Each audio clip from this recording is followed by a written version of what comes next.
Hi, എൻ്റെ പേര് just എന്നാണ്. ഞാൻ ടെക്സ്റ്റോർ ഇൻസ്റ്റിറ്റ്യൂട്ടിലെ എൻജിറ്റിയുടെ ഫാക്കൽറ്റിയാണ്. നമുക്ക് ഓയിൽ ആൻഡ് ഗ്യാസിൽ ഉപയോഗിക്കുന്ന പൈപ്പിങ്ങുകൾ, ആ പൈപ്പിന്റെ വോൾ തിക്നെസ്, കൊറോഷൻ, ഇറോഷൻ തുടങ്ങി പല കാരണങ്ങൾ കൊണ്ട് റെഡ്യൂസ് ആയിക്കൊണ്ടിരിക്കും. അപ്പൊ അതിന്റെ റിഡക്ഷൻ എത്രത്തോളം വന്നിട്ടുണ്ടെന്നുള്ളത് നമുക്ക് പീരിയോഡിക് ആയിട്ട് ചെക്ക് ചെയ്യേണ്ടതായിട്ട് വരും. അപ്പൊ അതിന് ഉപയോഗിക്കുന്ന ഒരു മെത്തേഡാണ് അൾട്രാസോണിക് ടെസ്റ്റിംഗ്. അതിന് മാത്രമല്ല, നമ്മൾ ഈ പൈപ്പിങ്ങിലോ ഓയിൽ ആൻഡ് ഗ്യാസിൽ പൈപ്പിങ്ങിൽ ഉപയോഗിക്കുന്ന വെൽഡിങ്ങൾ, ഡിഫറെന്റ് ടൈപ്സ് ഓഫ് വെൽഡും കാര്യങ്ങളൊക്കെ വരുമ്പോൾ അതിന്റെ ഉള്ളിൽ എന്തെങ്കിലും ഡിഫക്റ്റുകൾ ഉണ്ടോ, അതായത് ക്രാക്കുകൾ, അതുപോലെ പോറോസിറ്റി, ഇൻക്ലൂഷൻസ്, അങ്ങനെ എന്തെങ്കിലും ഡിഫക്റ്റുകൾ വന്നിട്ടുണ്ടോ എന്നുള്ളത് ചെക്ക് ചെയ്യാനായിട്ടും നമ്മൾ ഈ അൾട്രാസോണിക് ടെസ്റ്റിംഗ് ആണ് ഉപയോഗിക്കുന്നത്. അതിനായിട്ട് ഉപയോഗിക്കുന്ന ഒരു ഇൻസ്ട്രുമെന്റ് ആണ് അൾട്രാസോണിക് ഫ്ലോ ഡിറ്റക്ടർ അല്ലെങ്കിൽ UT മെഷീൻ എന്ന് പറയുന്നത്. അപ്പൊ അതിൽ നമ്മൾ അൾട്രാസോണിക് സൗണ്ട് വേവ്സ് നമുക്ക് ഇൻസ്പെക്ട് ചെയ്യാനുള്ള മെറ്റീരിയലിന്റെ ഉള്ളിലേക്ക് കടത്തുവിടുകയാണ്. എന്നിട്ട് അത് എവിടെ നിന്നാണ് റിഫ്ലക്ഷൻ വരുന്നത്, എത്ര ഡിസ്റ്റൻസ് നിന്നാണ് റിഫ്ലക്ഷൻ വരുന്നത്, അതിന് എത്രത്തോളം ടൈം എടുക്കുന്നുണ്ട്, അങ്ങനത്തെ കാര്യങ്ങളൊക്കെ കാൽക്കുലേറ്റ് ചെയ്തിട്ടാണ് ഈ UT മെഷീൻ എവിടെയാണ് ഡിഫക്റ്റ് എന്നുള്ളത് കണ്ടുപിടിക്കുന്നത്.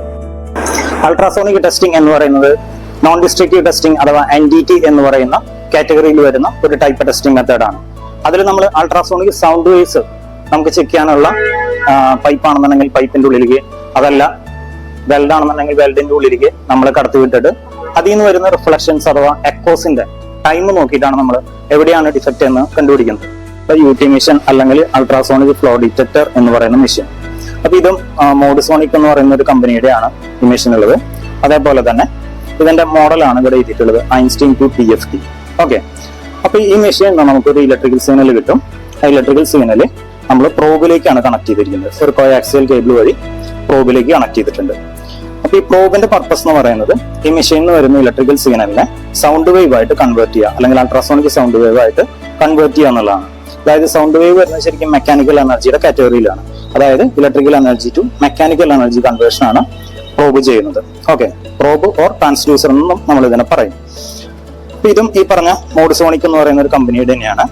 അതേപോലെ തന്നെ എത്രയാണ് ഫ്രീക്വൻസി, അങ്ങനത്തെ കാര്യങ്ങളൊക്കെ പ്രോബുമ്മ രേഖപ്പെടുത്തിയിട്ടുണ്ടാവും. നമ്മൾ ഇൻസ്പെക്ട് ചെയ്യാനുള്ള മെറ്റീരിയലിന്റെ മുകളിലേക്ക് തിക്നെസ് ആണ് നമുക്ക് മെഷർ ചെയ്യണമെന്നുണ്ടെങ്കിൽ അതിന്റെ മുകളിലേക്ക് നമ്മൾ ഈ പ്രോബ് വയ്ക്കുകയാണ്. ആ പ്രോബ് വയ്ക്കുമ്പോൾ ഇതിൽ നിന്ന് സൗണ്ട് ട്രാൻസ്മിറ്റ് ചെയ്യും. സൗണ്ട് ട്രാൻസ്മിറ്റ് ചെയ്തിട്ട് എവിടെയെങ്കിലും എന്തെങ്കിലും ഡിഫക്റ്റുകൾ ഉണ്ടെങ്കിൽ അവിടെ നിന്ന്, അതല്ലെങ്കിൽ ബാക്ക് വോളിന് ഓപ്പോസിറ്റ് സൈഡിൽ നിന്ന് എന്ത് ചെയ്യും, സൗണ്ട് റിഫ്ലക്ട് ചെയ്ത് തിരിച്ചിങ്ങോട്ട് വരും, പ്രോബിലോട്ട് തന്നെ വരും.